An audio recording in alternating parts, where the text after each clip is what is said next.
this is doso.life. Last time we had some issues with the CRX after we replaced the coolant hoses. It wasn't starting, and it's still not starting. So let's go ahead and fix that so we can go ahead and do our test drive finding it. I want to leave you guys hanging like the last video. Let's get into it.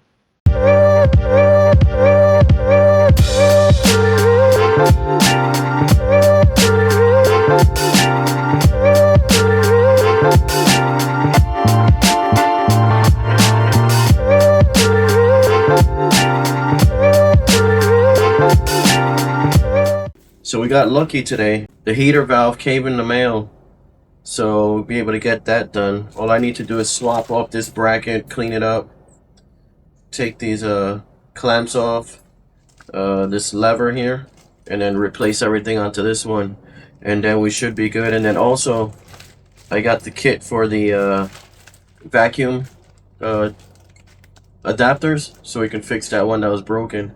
After that, for sure, we'll be able to drop the car, tighten up the wheels, and go for a test drive. So let's get to it. Okay, so we just need to get these things off, replace them on here. But before I replace them, I'm gonna try to clean them up, get some of this surface rust off of it, and then replace it onto there.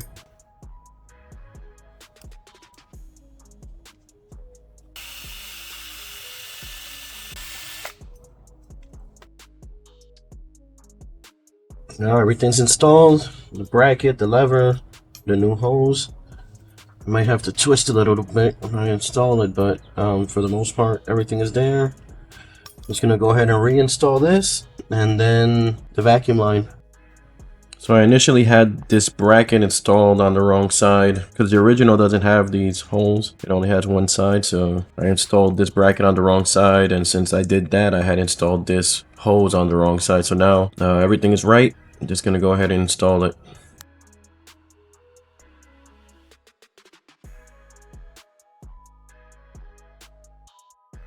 Alright, so everything is put back together. I've added coolant to the radiator and to the reservoir. The battery's installed, the air filter is installed. That's about it. Everything is installed. I got my 12mm to bleed off the coolant. Let's go ahead and try to start it up, see how it runs. If it runs.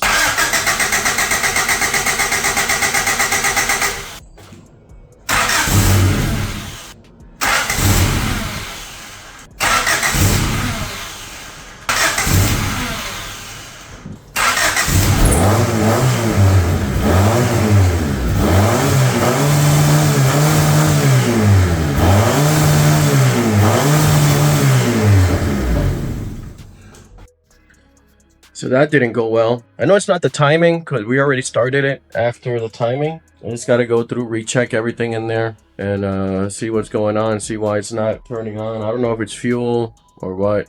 I mean, everything was fine until I started working on the coolant hoses. So I just got to look at everything I touched and anything surrounding all that stuff. So let me go check, and I'll let you know what I find.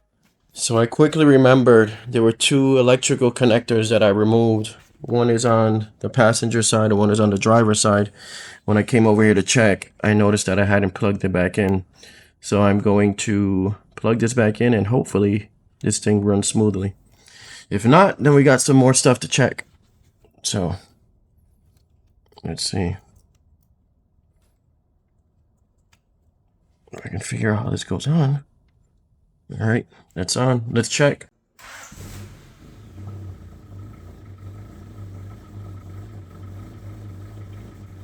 So as you can hear, it's running perfectly. It's running even better than after I changed the timing belt. It's running way better right now. And I think it's the engine mounts, man. Look at this thing. This thing is just solid here. Plus, I changed the spark plugs out too. I could probably put something up here and it won't even shake. So you can see it's like, you can see how much that's shaking. Alright, I'm just gonna go ahead and bleed this system, and then I will go for a test ride. So after I turned it on and it was running great, it started to overheat, and I mean, I don't know if it was overheating because the temperature gauge doesn't work in the car. That's something I have to work on also and fix, but the fans didn't turn on. I turned the heat on inside the car. The heat wasn't turning on, so something's wrong. I don't know if it's the thermostat is bad. I don't know. So I let the car rest for a little bit, and it started off fine after cooling is flowing. Now the fans didn't turn on yet. So that's something I have to look into, but I didn't let it warm up too much the second time I turned it on. I did finally install these, the bushing underneath and the washers. I had to remove the whole back panels just to get to them because there really wasn't enough room to get the tools that I needed in here to tighten this. But everything is tight now. I don't have much time. I'm gonna see if I could go do a quick drive and see. Okay everyone, so here we go. Flight of the Phoenix. Uh-oh. Turned off. What's going on? Do I have enough gas? I don't know. Something tells me the fuel pump or the ignition or something is wrong on this car. Oh, it's misfiring. Something's wrong. Check engine light just turned on. Gonna have to go back and check because it was misfiring in first gear. Not doing it now in second, third.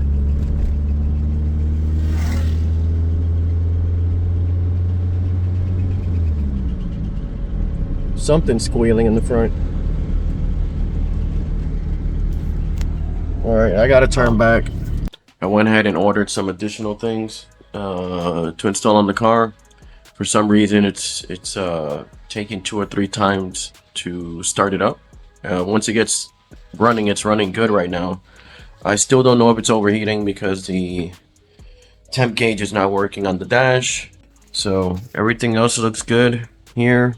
I did notice that the 1-wire temp sensor that goes underneath the distributor was disconnected, so I connected that, and I thought the radiator was leaking, but I think it was just some coolant that had spilled out when I had the cap open and trying to bleed the system and whatnot. So I might return the radiator that I ordered if this one is good.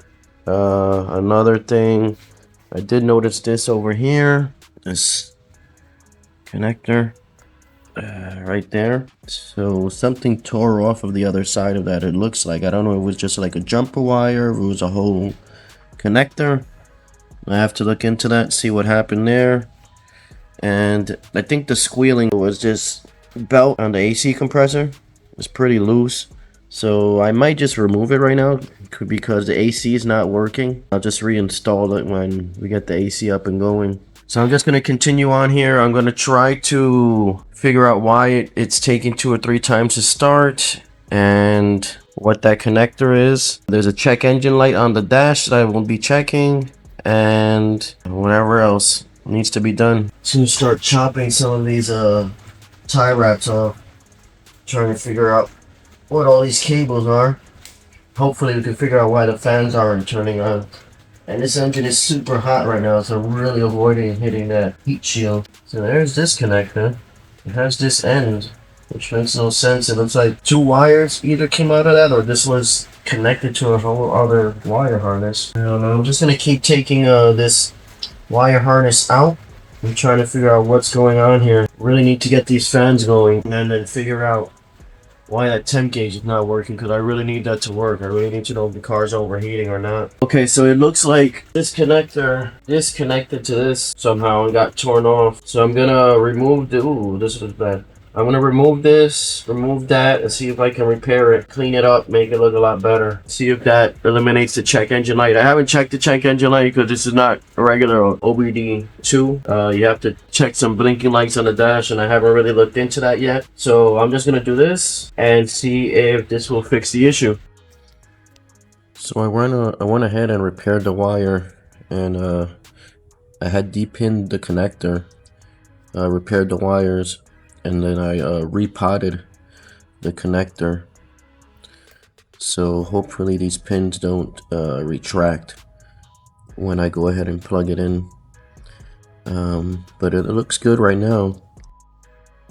So I got everything put back together. I'm just gonna go ahead and start up the car, let it warm up, and hopefully the fans turn on, and hopefully that check engine light comes off.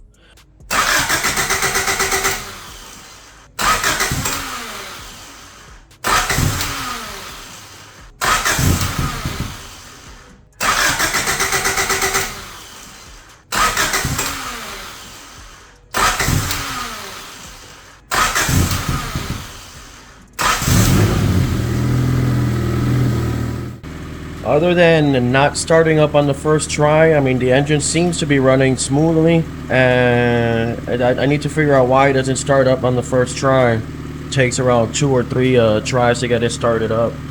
But other than that, it's running smoothly. Just gonna let it run up. I don't know what temperature because the temp gauge is not working, but let it warm up a bit and see if these fans turn on. Well, the check engine light is still on, so I'm gonna have to figure out how to read that. And not only that, for some reason when I accelerate it,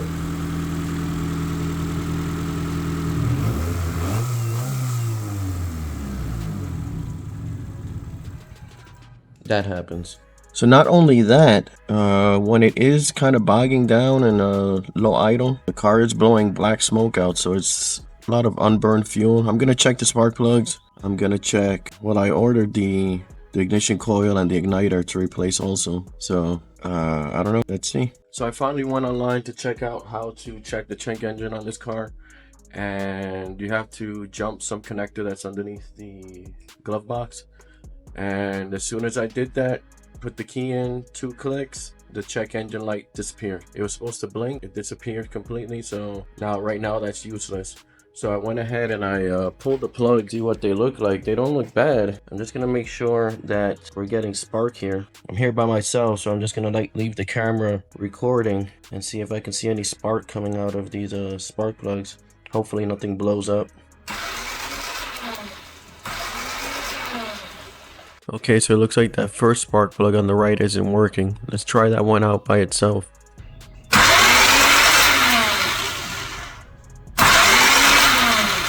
So it looks like that one is fine. It probably just wasn't visible during the previous video because of the angle or something, but it's actually working great. So you can see the spark plugs are getting spark. I don't know if it's the correct amount of spark, but they are lighting up, which leaves fuel and air. Supposedly the fuel pump is brand new. It probably just has a few months on it. That doesn't mean it's not bad. I can hear it priming when I put the key in. So I don't know. I mean, I keep thinking there's something I didn't plug in when I put everything back. But I've gone through everything and I don't see anything unplugged. But you know how connectors are. Sometimes you just don't see them. I don't know. We're just going to keep checking to see what's wrong with this car and why it's not running the way it was. And made the 10-hour trip back from Alabama, no problem. I changed the timing belt, no problem. And all I did was change the coolant hoses. And now I'm having issues. So I still think there's something I may have left disconnected. I know I did find 2 wires. So that means there may be another one. I'm just going to keep looking. And let's see what we find. So after trying to check the check engine light using this connector here, every time I would jump this connector on the internet, it said that the dash would blink and tell me what the ECU code was, the check engine code was. But every time I would jump it, all it would do was clear the check engine light. Then I go online and people are like, well, you can get the code directly from the ECU. So you just have to pull the carpet back. Well, you have to take the you don't really have to take the glove box out, but I took it out. And it's a red light in there that'll blink and it'll tell you the codes. So mine was blinking 20 times and 5 times. 20 times is for fuel issue. It says the engine is running lean, and then the 5 times is for the map sensor. So I'm like, okay, well, let me check the map sensor at least, because just telling me that the car's running lean doesn't really help me. So I go to check where the map sensor is located, and I don't know if you guys remember from a previous video when I was working on the car, it was a vacuum line with a T-fitting on it that snapped just because it was old. And I ordered a kit of a bunch of them. I can't find it right now. I don't know where it's at. I need to look for it. If not, I'd get this thing started. I don't know if you guys remember, but here it is. right there. And that's the map sensor right there. So hopefully I can get that T-fitting installed and the car starts running good again. So it's a brand new day at the garage, and went home and found my vacuum connectors. So we're gonna try to get that vacuum connector removed and replaced with one of these, and see if we can finally go on a good first drive.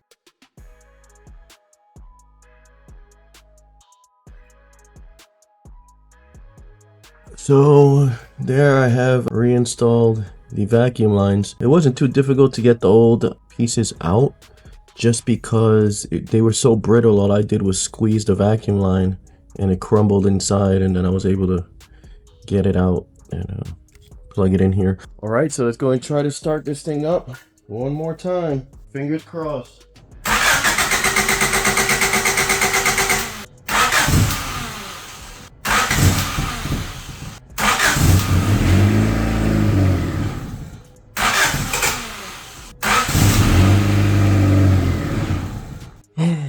So it's not starting up right now.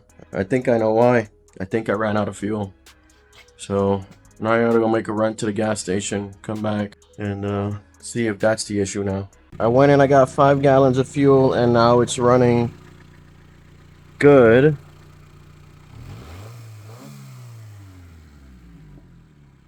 It's not bogging down after I accelerated, so I guess the fuel was just low. So let's go do this test drive.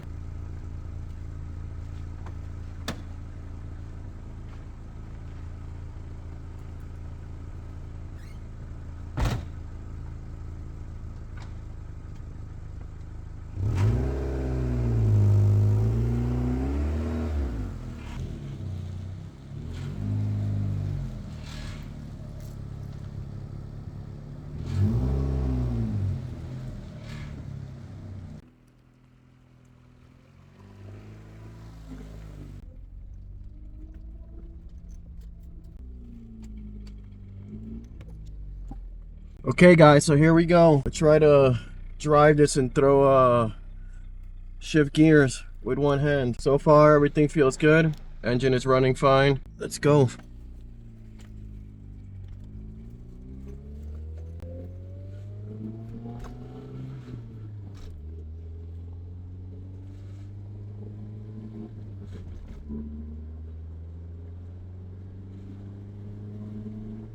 Yeah, so that's how this car's supposed to run. Finally, I can't believe in the end the only thing was it needed some gas.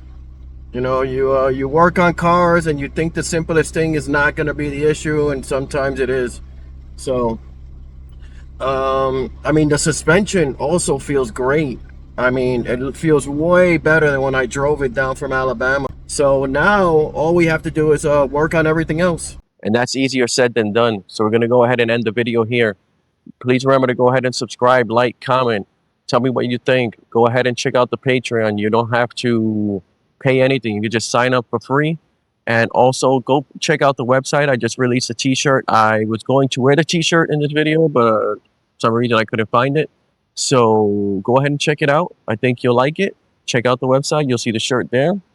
I'm going to go ahead and put a picture of it here. It is a mugshot CRX picture that says I can fix her. Go ahead and support the channel. I'm not monetized by YouTube or anybody, any sponsors. So anything that you guys can do, Patreon or just going to the website and looking and purchasing something helps me out. So I'll see you guys next week.